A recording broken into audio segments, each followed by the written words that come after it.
Bankiin Oromiyaa sagantaa fudhaa sharafadhaa fi badhaafamaatiin maamiltoota damee adda addaa sharafachuunii fi qusachuun adda duree ta'an badhaasee jira. Girmaa Guddisaa. Bankiin Oromiyaa sagantaa fudhaa sharafadhaa fi badhaafamaatiin maamiltoota damee adda addaa sharafachuunii fi qusachuun adda duree ta'an diistiriiktii magaalaa Shaashamanneetti badhaasee jira. Maamiltoonni abbaa carraa kan ta'an moobaayilota harkaa paanalii soolaarii kan badhaafaman yoo ta'an kanneen keessaa aadde Khadijaa Adam Doqdoqqeeyyoo badhaafamtu, aadde Garibii Abdullahi ammoo paampii motora jallisii badhaafamanii jiru. Silkii mobaayil smaartifoon Samsung የሳምሰንግ ሞባይል ተሸላሚ ነው።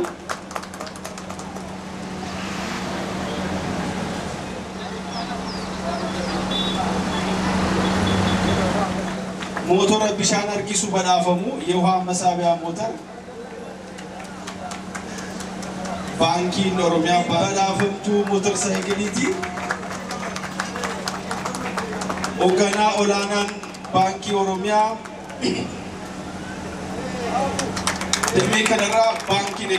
Maamiltoonni badhaasa isaanii fudhatanis miira isaanii akkanatti ibsatanii jiru. An Khadijaa Adam Ali jedhama. Iddoon dhaloota kiyyaa Dalloomanaa Dhaanaa Baalee motor saayikilii badhaafame. Gammachuu hedduu na dhagaame keessa kiyyaa gammachuu baay'ee na dhagaamee jira. Kanaafuu uummanni hunduyyoo osoo baankii kana fayyadame baay'ee natti tola. Motor saayikilii kana wayi maallaqa gara maallaqatti jijjiiree jiruu keetti fooyyeffachuudhaaf barbaada. Kaayoo tokkorra oolchuudhaaf kaayoon kichi. Maqaan kiyya Sufiyaan Haaji Goonaa jedhama. Kan dhufe magaalaa Baaturraa. Ani akka nama tokkootitti baay'ee gammadeera. Tajaajila baankii Oromiyaatti yeroo fayyadamullee kanaaf odoon taane haala hojimaan isaa namatti waan toluuf baay'ee tokko hojjettoonni isaanii haala gaarii waan nama qabaniif jecha baankii sanitti fayyadame. Maqaan kiyya Aashuu Daddafoo jedhama. Taasaa Sarraayi. Carraa kana fayyadama baankii alarraa waan birrii naa bu'uuf kanaan waan irratti fayyadamuuf nagahuu isaati. Uummanni baankii Oromiyaa cinaa dhaabbatanii waliin hojjechuu akka qaban maamiltoonni badhaafaman ergaa isaanii dabarsanii jiru. Uummata wanta an dabarsu akka fayyadame kana fayyadamtanii akka badhaasa kana argattan jedhaan uummata keenya.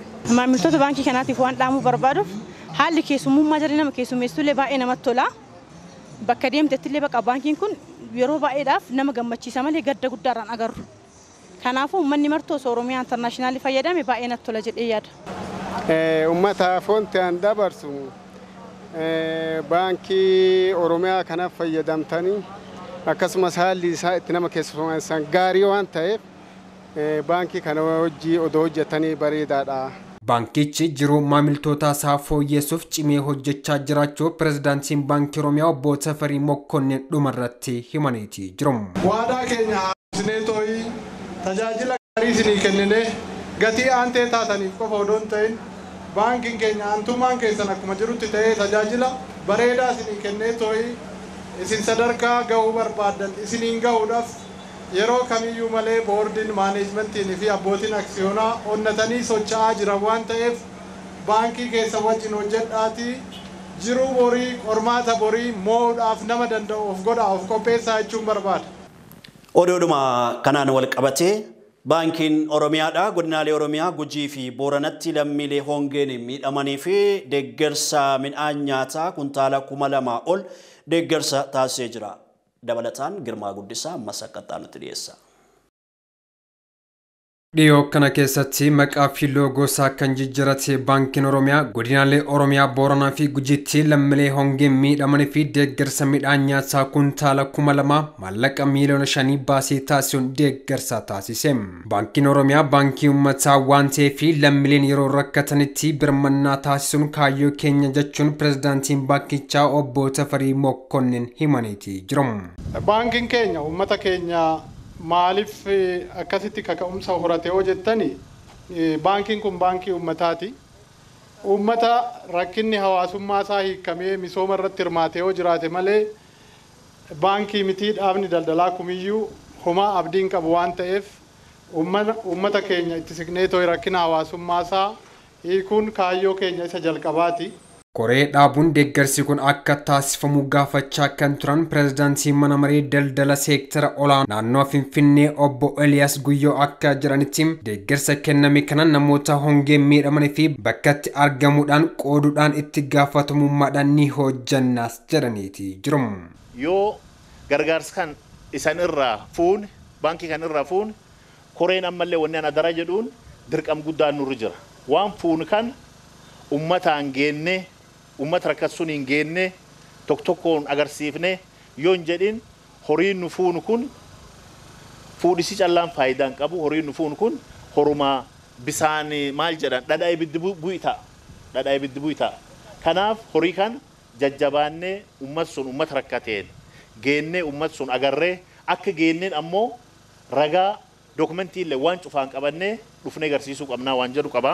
Obbo Liiban Dabbasoo itti gaafatamaa waajjira sodaa balaa fi kaafatamtoota misoomaa godina Gujii yoo ta'an haalli hongee yeroo ammaa kana akkana jechuun himaniiti jiramu. Ragaa gammaatti jiruun akka godina Gujiitti aanaalee 9 keessatti beeladii 39,709 du'ee jira jechaadha. Akkasuma horii qaban keessaa beeladii 125,355 deeggarsa namaatiin harka lamaatiin ka'aa jechaadha. Kan malee beeladoota qabna keessaa beeladii yookaan horiin 588 507 ta'u deeggarsa margaaf bishaanii san maleellee qaamni isaanii akka malee waan huqqateef deeggarsa qoricha gargara barbaadan jennee addaan baafne jechaadha. Uummatni jiruuf jireenyi isaa horii kana irratti hundaa'e kakalee horii kanaan jiraachaa ture ka'aanaalee sagaleen kan kee jiraatan akka godina Gujiitti namni 238,588 deeggarsa nyaata akkasuma deeggarsa namooma gargara barbaad jennee addaan baafne jechaadha. Koree deeggarsaa kana artiistootaa fi atileetota wajjin hundeessuun hojii fakkeenya gaarii ta'uu kana hojjannee jira jechuun artiist Maqdas Mallasee himteetii jirti akkasumas baankii Oromiyaa galateeffattee jirti.